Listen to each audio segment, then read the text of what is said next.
To Tiny Grimes Games. Today I'm fortunate enough to talk to the CEO and lead designer of Dragon Foundry, the maker of Nova Blitz. Nova Blitz is a TCG currently undergoing a Kickstarter campaign that has had a great start. And by TCG, I should say digital TCG. So welcome to the show, Paul. It's good to have you. Hi, good to be here. All right. So I got a couple questions for you today. Most importantly, I think this is the question that everyone has for every new digital TCG. So what makes your game different in this quickly becoming oversaturated market? Why should someone buy this game? We have all these games already. Elder Scrolls is coming out in the fall. Hearthstone is this behemoth lurking around, squashing everyone in its path. Why should people get this game? I think that you should get this game because it is more fast and more fun. We've really ramped up the speed of gameplay, really taken out all the sitting around and waiting for other people. So we've got real-time simultaneous play. The other thing is we've got a fairly unique combat system. Because we're simultaneous play, both people play at the same time, and both people put their combat orders in at the same time. So you don't know exactly what your opponent's going to do, whether they're going to block you, whether they're going to attack. And the more you can do to predict what they're going to do, the better your chances are of winning. So there's a lot of skill in predicting your opponent's plays, reacting to them at the right time, and being able to outthink them and out-trick them. Yeah, I can say I've played the game a number of times myself, and it's so funny because they'll have a guy that's clearly a supporting guy, right? And they're not going to attack with him. It would be lunacy to attack with them. And I say, well, absolutely crazy. Right. I don't have to block this guy. And then sure enough, boop, forward in my face. And I'm sitting there going, are you insane? Why did you attack with him? Because they knew you weren't going to block. Yeah. So I agree. That bluffing mechanic is a lot of fun trying to figure out, get into your opponent's head. And it leads to some really funny moments where you're just irate with your opponent how dare they outthink you in that spot. I have a question about the pace of the game. So when I first played the demo, the pace was so frenetic I could barely keep up, but it really had my heart pumping, but it was a bit maybe too much. Today I would describe the pace more as quite brisk. It's a quick game, but it doesn't have it's not overwhelming. But so my question is, are you guys considering having different speeds at all as a choice down the road where you can say, you know what, I'm feeling nuts today. I want the pace to be so fast that I can't even think. It has to be. Any thoughts about that? I think we will offer that down the road. Certainly not at launch. We want to keep everybody in one ecosystem while we're ramping up. But if we look at, talking of Hearthstone again, looking at what they've done with their Tavern Brawl, I think doing things like that would be an awesome way to keep some more interest in different types of gameplay. We can do the 5-second turn version for a little while, give people a taste of it. Some people will like it, some people won't like it. So it'll let people play the way they want to play. Yeah, I think that's a good approach. You can't split your customer base too early, but I think it's interesting. Tavern Brawl has certainly set up a good precedent for all games to look at that and say, like, yeah, we can do crazy things here and there. It can be fun. Some people are going to hate them. That's fine. That's how it works. Yeah, and I think really they basically stole that from SoulForge, if I'm right. I would agree. There's people in the SoulForge community who have said things like, why isn't Stoneblade suing Blizzard? And my response is usually, I really wouldn't want to sue Blizzard. That seems like a bad idea. Also, you can't sue for stealing an idea. Ideas are free. That's a good point. All right, so I think a question that a lot of people have who are looking to join any of these games is, a lot of games have the free-to-play label. Do you consider your game free-to-play? And if you do, could you elaborate a bit on how is your game going to be free-to-play? Is it going to be free to experience the game? Is it going to be free to have all the cards within 3 days of downloading the game? What are you guys envisioning? So we're envisioning it's free to try out. Try it, see if you like it. If you do like it, then you'll probably want to start paying. The big things that we have to pay for is obviously drafts. Drafts are a big part of any game. And the way we set up our drafts is that you keep the cards at the end of the draft. So those are for pay. Obviously, drafting is super fun. We're selling booster packs as well, so it's a fairly normal model for games. You'll be able to earn cards free slowly. If you really want to ramp up your collection, then you'll want to buy cards. Okay, fair enough. And what kind of pricing are you looking at? Are you trying to model off of more of a Magic pricing where you go something like oh god, no, $350 for no cards? That seems reasonable.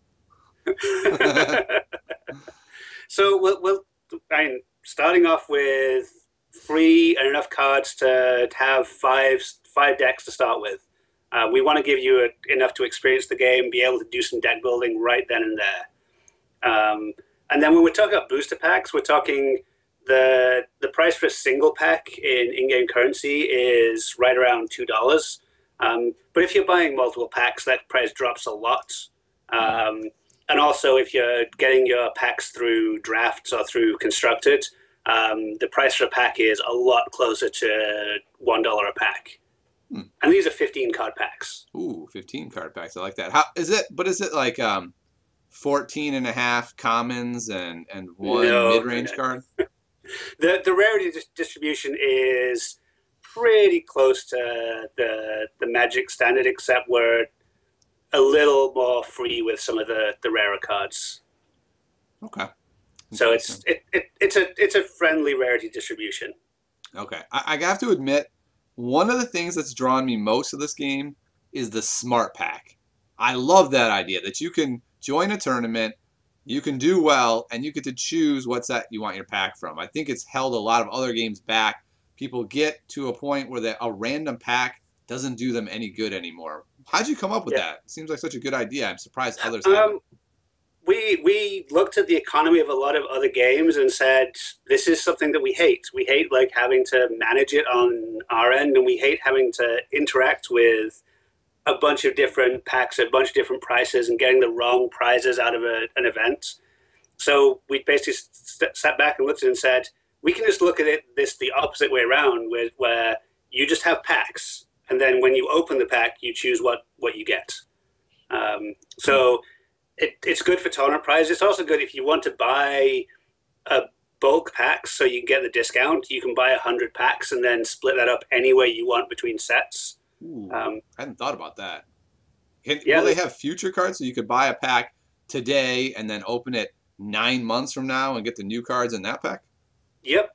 Oh. And that's true for the Kickstarter reward packs as well. Like if you get packs on the Kickstarter rewards, you can wait to open them until set 2, set 3, set 25, and they'll have whatever cards are in the store at that time. How's set 25 looking, by the way? You guys almost done with that? We don't quite have that finished yet. Okay, that's good. That would be a little worrisome if you did. Actually, that causes a question that I hadn't been prepared to talk about. But are you able to use these packs that you're getting from Kickstarter to enter drafts? Yes. Ooh, I like that too. Okay, so you get a lot of flexibility then from basically packs are a flexible currency. Yeah, okay. Exactly. All right, that seems like a really promising way to do this. All right, speaking of rarities, how many levels of rarities are you going to have? We're going to have 4 levels of rarity. Okay. And how rare is the rarest going to be? That's always a hard question to ask because a lot of the free cards that will come out will be the less rare cards. So the balance might be a little different depending on whether you're a free player or a paid player. We're looking at something like 1 in 5 to 1 in 8 packs will have one of the most rare cards in it. Okay, that's not too bad. What are you guys going to do about economy, trading? Are you going to be able to get on eBay and sell your cards? What exactly is your approach going to be to this? Um, eBay is always a tough one. That's for Um, sure. there's a lot of legal issues with doing it. One area that we can integrate is we can integrate the Steam item trading marketplace. Um, Hmm.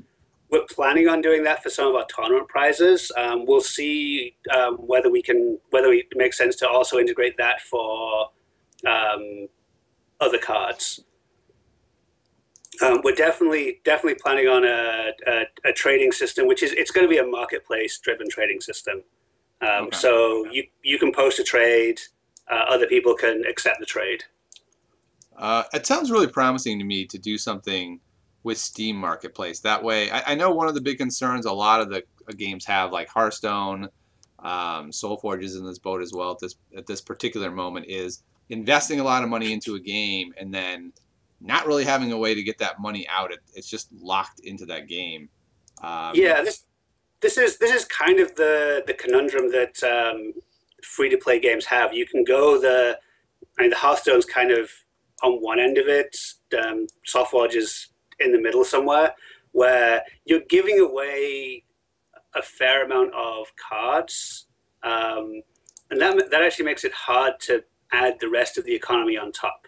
And True. Hearthstone doesn't have any trading, so and they did that because they're aiming for all the casual players in the world, and they captured 95% of the casual players in the world. They sure did, didn't they? So they've definitely made the right choice. But yeah, there's no way of getting money out of Hearthstone, and there never will be. Yeah, They can't add that in at this stage with because they've got the crafting system and everything else that they put together. sure. All right. Um, So this is actually a trading card game. yes, Okay. that is the design that we wanted from the start was make a proper trading card game with a proper economy, and really give players a lot more control of their game. That is one of the things that I've noticed from your Kickstarter campaign that you've talked a lot about um, your interest in working with the community. And you seem like with the smart packs and the way you're just talking now, you seem to have this interest in really working with the community rather than sort of from on high saying, this is how the game is going to work. How do you envision that working? Do you think you're going to get a community together that you can work with? How's that going to work out? I think I think it'll just happen. Like the trading card game community and the strategy game communities in general tend to be very passionate about the games they play. So all we have to do is give the community the opportunity to engage, and the community will build itself. Okay, I have So noticed that to be true as well, and it looks like you're open even to community members if they have really cool card ideas, even going as far as implementing those. oh, we're encouraging that. We want like we're looking at this like we've got a vision for the game. We've got a grand vision for a trading card game that's really quick to play. It's really fun. It's it's accessible to a card gamer. But at that point, then we're the people building the game. Like we don't really own the idea of the game. Like that's going to be by the community as a whole. Everybody in the community is playing the game. The community is putting hundreds of thousands of times more time into this game than we're putting a lot of time in to build it. But when you multiply that by everybody playing it, that's Right. where all the time is spent. So that's where our focus really is making sure that the community is getting what they want, how they want it. Hmm. Is this as sensible as that sounds, and it sounds very sensible, it also sounds really revolutionary at the same time. I don't hear I hear sometimes people say things like that, but not quite as aggressively as you guys seem to be pushing that. That yes, we really are trying to make this our group game, and we're running it, and we're doing playtesting, we're designing stuff. But when you have cool ideas, we're happy to hear them. I think it's going to be really interesting. I think I'm going to go out on a limb here and say I'm going to probably invite you back sometime. Hopefully this interview isn't too rude, and we can maybe design a card with the stream. I know that Hell could be a yeah, lot. that'd be awesome. Yeah, I'm not sure the people here today are quite ready to do that, but this is a motivator. Go get Nova Blitz. Check out the cards. You can help us make a card right on stream. We can make Yeah, something well, totally broken that Paul can never use in his game. It'd be great. well, the good thing about a totally broken card is you make it cost 20, and it's not broken anymore. You just get it out with teleport then. Boom, problem solved. No problem.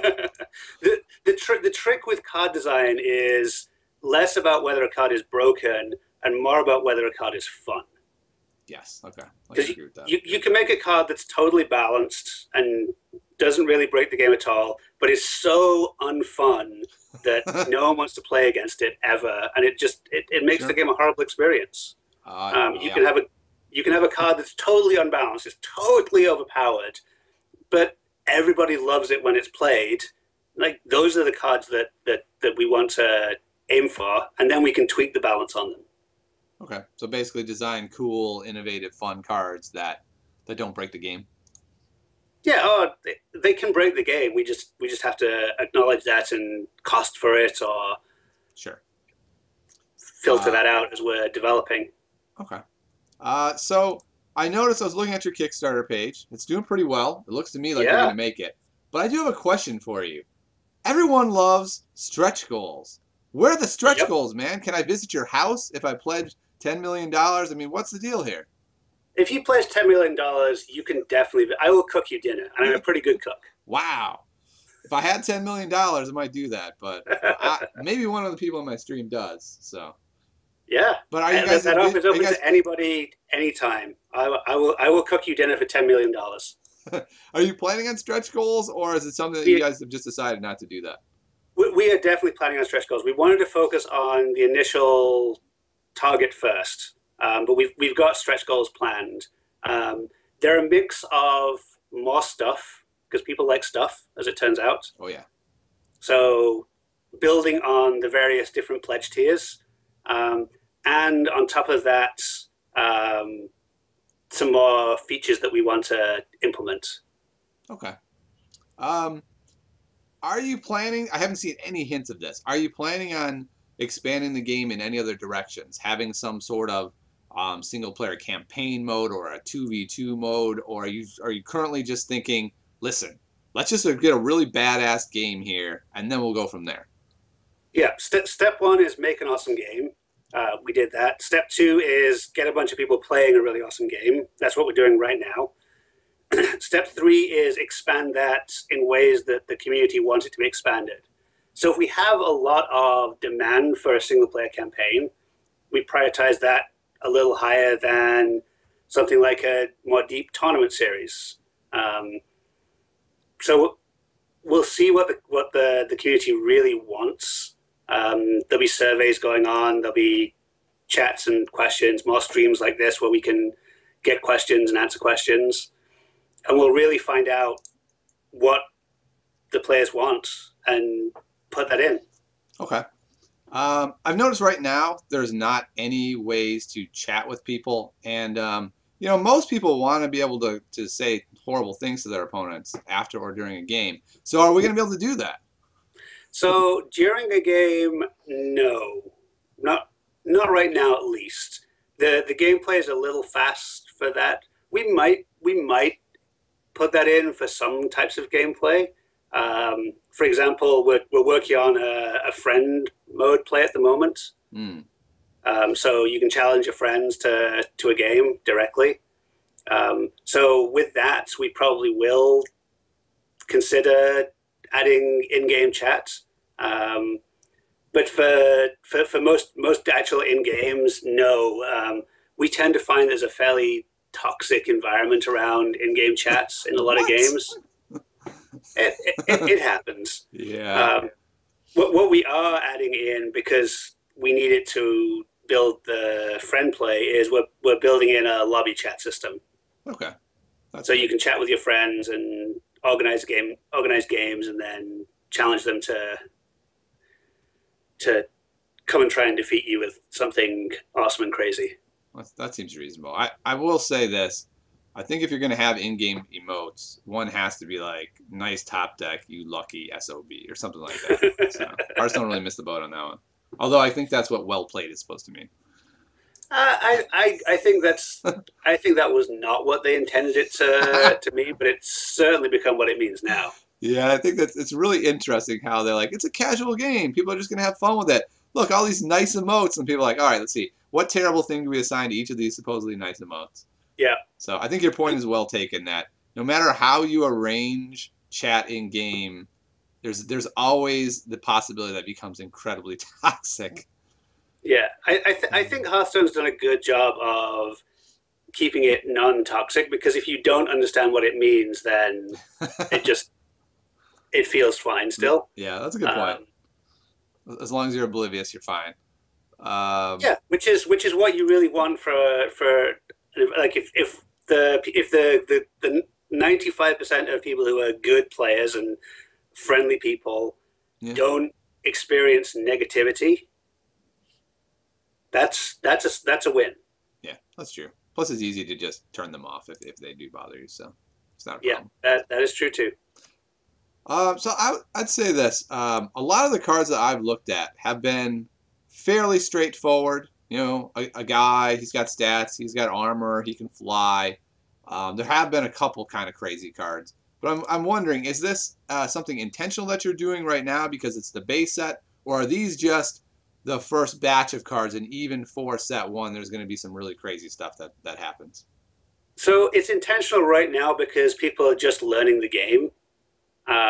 So we wanted to keep the complexity down a little bit right now. It's also we've only coded 60% of the rules engine, so there's more mechanics that we are planning on coding that will give us a lot more design space to build crazier and crazier cards. Okay. Like if you look at the cards right now, we don't have any activated abilities. We don't have any abilities that um, carry on for and happen at the end of the turn, or we don't have a lot of super complex static abilities yet. But those are the abilities that we've got on our design backlog to build. So when people have cool card ideas of, hey, can we do this crazy thing? We can look at it and say, we can't do it now, but if we added 3 things from the design backlog and got them done, then that card starts to work. Gotcha. Having said that, there's a lot of basic cards. I put up a card on stream. I gotta say, Tectonic Shift has me really intrigued that I can remove all the resources from my deck and just get guys and spells, and it replaces itself. That's a card I it want to doesn't build just around. replace itself. The interesting thing with that card is it replaces itself, and you know you're getting something useful. Darn right you are. Unless you get another Tectonic Shift. That would be a Well, little bit then it unfortunate. replaced itself. Yeah, that's true. You just keep playing it. Yeah, I haven't built a deck to exploit that yet, but I look at that card and immediately my brain starts going, ooh, there's got to be something here. So I want to ask you though, what's your favorite card of the set so far? Oh, I really like the Urkham Jin. What was it? Urkham Jin. Urkin. How do you spell Urkin Jin? Irkham. Okay, there he is. Oh, jeez, yeah. I kind of hate that guy because my opponents always have him. Yeah, that's I kind of like him just because he disgusting. does something very different. Yeah, he sure does. And what's interesting is because of the frenetic pace of the game, I had someone play it against me, and I didn't really realize it because it happened really quick. And then just boom, they played a giant card on turn 5 or whatever. And I looked at it, I said, "What? How did he do this?" And I'm scanning his board, and I come across this guy, and I say, "Oh, this little bastard, he has to die. He's not hanging Yep. around for 2 turns. No way." Yep. Yeah, you can't let you can't let him live, or they're just going to start to steamroll you. And one of the really interesting things about your game is that there's a lot of times where you don't have a choice because we haven't really looked at the game itself yet, which we will in a minute. But with the way the combat works, you can attack, you can block, or you can not attack or block. And you're not choosing the person you are attacking. You're just attacking their face, and then they insert blockers. So you could theoretically have your Urkham Jin last forever unless they draw a removal spell. Yep. But then again, like he's a 5/5 body, so if you're not putting him in combat, then you're wasting his full potential. Exactly. But I just think it's a really interesting mechanic of the game that support cards can live, you have that choice. Do I want to take the chance? Do I want to try to attack with him? Do I want to just have him relax here and do his support role? I really like the flexibility that gives you. Yeah, that was definitely a by design thing. It wasn't in the original design. Originally, we had the ability to attack other people's units, and what we were finding was it just became too predictable. Yeah. And switching this combat system, we've all just loved how it plays. Yeah, I think with the other combat system you just described, then the game becomes much more like Hearthstone, right? It's just like this grindy, you just kind of slowly grind out board advantage and then win. Whereas here it's much more, I don't actually know what's going to happen. I think I figured out what my opponent's thinking, but it turns out I have no idea what my opponent's thinking. I think he might be a madman. So sometimes being a madman can do very, very good things for you. I think, this is going to sound crazy, I think you could actually be somewhat successful randomly choosing. Just to completely throw your opponent off base. You just flip a coin every time. Sometimes. Be kind of fun. All right. This is a question that's near and dear to my heart. I'm always looking to be a competitive player that I can sink a lot of time into a game and really fall in love with it. So how are you envisioning targeting this game towards me, the competitive player? Are you going to have a ladder? Are you going to have major tournaments that funnel into some sort of world championship cycle? What do you have in mind? I know it's really early to ask a question like that, but it's just burning inside of me. I have to ask it. So one of the things we got planned is tournament series. So you've got the basic pickup drafts and constructors, and those are all on the totally play on demand. You just play it whenever you want to play it. You can, even for drafting, it's just you hit start and the server handles sending you packs from the player that's passing to you. You don't have to wait at all, and you can take time over your draft picks. One of the things we're really doing on the tournament side of things is, yes, there's qualifiers for bigger tournaments in the works. We've also got a monthly ranking system. It works a little bit like a ladder, but it's a little different because we're doing it on a point accumulation basis. So you play casual games, you'll gain some points up to a cap. You play drafts, and your best 5 drafts every month count. So if you have a 5-win finish, an 8-win finish, and a 20-win finish, you'll get points for all of those. If you draft 10 times in a month, just the top 5 count. So it means that you're not being forced to grind and grind and grind to get to the top of the monthly rankings. And the other thing we're doing is that ranking is also part of the matchmaking rating. So you'll see the rank that you got to, and you'll be matched with players that have achieved that rank in general. So if you're a rank 20 player, you'll be in general matched with people who are around that same rank. We don't have the you falling back down to rank 0 for matchmaking, even though everybody starts with 0 every month. Gotcha. Okay. And then obviously I don't get beat up on terrible players at the beginning of every month. What? That's all my joy. All right, that sounds fair. You can, if you enter a draft or a tournament, those matches are all based on your results in that event. Okay. So if you're playing tournaments, it's a totally level playing field, and you might be playing against someone who's way better than you. You might be playing against someone who's way worse than you, but you're level because you're all entering the same type of event. All right. Can I get you to elaborate a little bit on the draft? I'm a bit confused on that. So someone's passing you a pack, but you have all the time to choose, and does that hold up the rest of the draft, or how is that working? So the draft, like imagine a regular draft where you're sitting around a table in 3 dimensions. Mm-hmm. We've got 4-dimensional draft. Okay. So people are passing you packs through time. So the person who's passing to you has already finished their drafting. Gotcha. Okay. And then those packs funnel to you by the server as you do your draft. And then once you're finished, the server bundles up those packs and then hands them to the next person to come along and draft.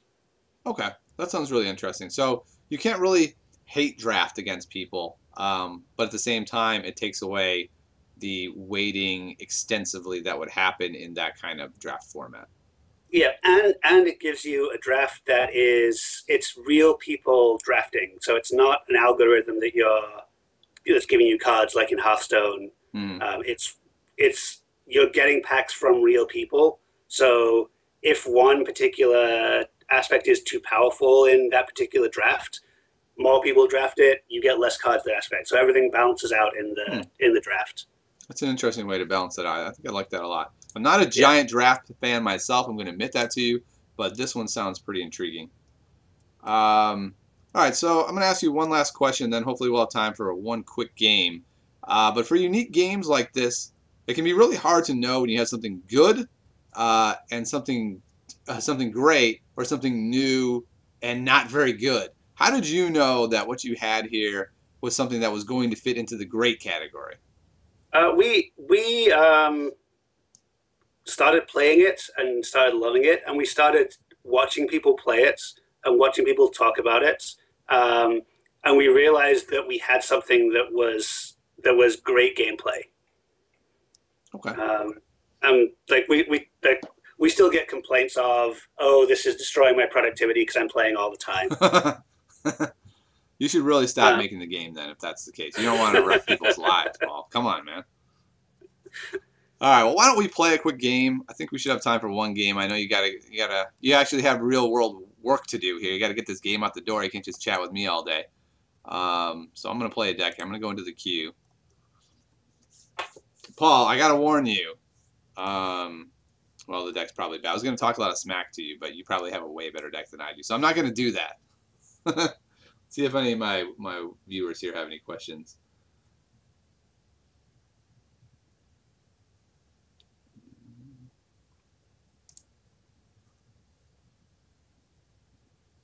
Avoiding any dialogue buttons that say yes, no, or okay. Yeah, that's one of the nice things about this game. There's not a lot of passing or dialogue buttons. Are you in the queue, Paul? I am about to get. Let's see okay. what we play. Let's play this guy. I'm in the queue. All right.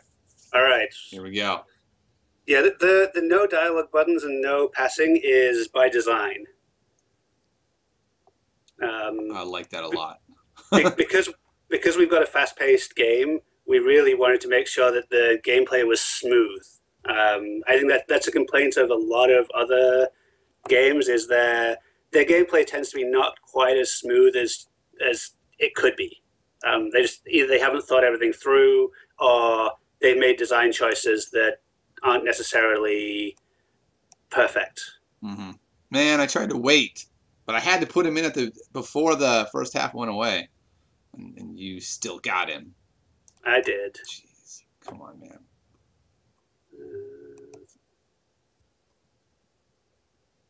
See what happens. Huh. So you're gonna build up armor just from me playing things? That doesn't seem fair. You could not play anything. You know what? I'm gonna take that strategy. I am never playing anything in this game. You know what? I lied to you. I will play things. that guy's a good option to play. I will not lie there. He's a powerful one. Yeah, he's pretty good. Okay.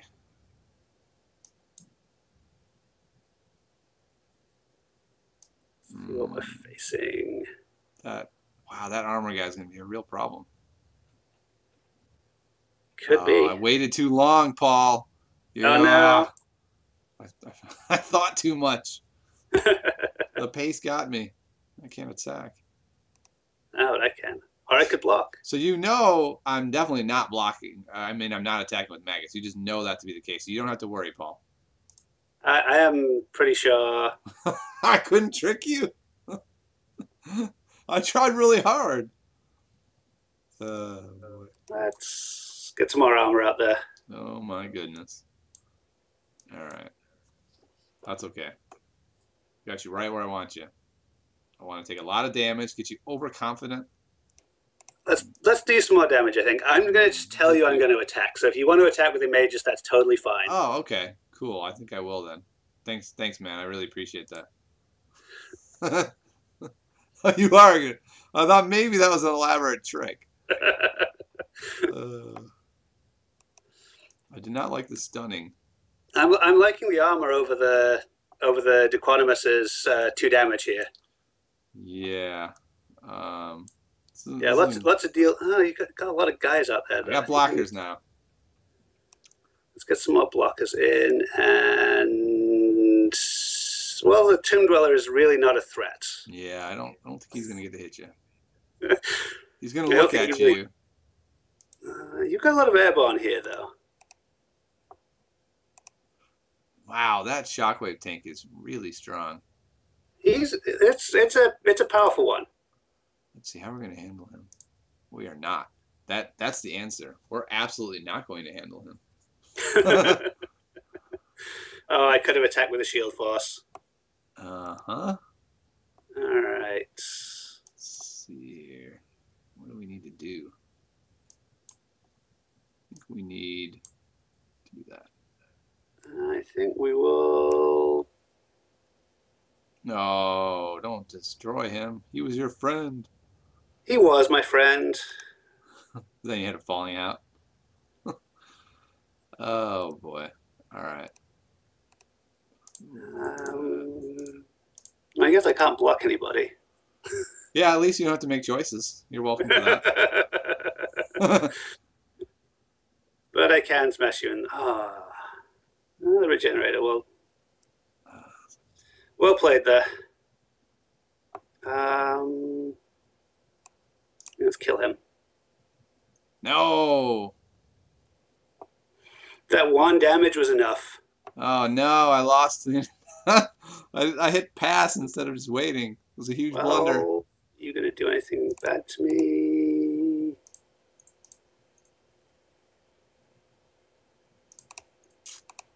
All right, I'm fine. I got it. Okay, I might not have gotcha. No. Nope. Well, that was close. The aggro almost outraced the mid range there. Well, good game, Paul. Thanks for hanging out with us. Thanks for talking about your game. Really appreciate it. It was fun. It looks like a fun game, and hopefully I'll have you soon again during this campaign, and we can make a card together. Yeah, I'd love that. Don't forget we're on Kickstarter right now, and there's a ton of good rewards out there. Yeah, the tiers look really packed. I did $50 myself. If I was independently wealthy, I probably would have done a higher tier, but you know, can only do what a man can do. Yep, that you've got to go within your budget. All right. Well, thanks so much for stopping by, Paul. Thanks for having me. All right. Bye. All right. So that was the lead designer of Nova Blitz.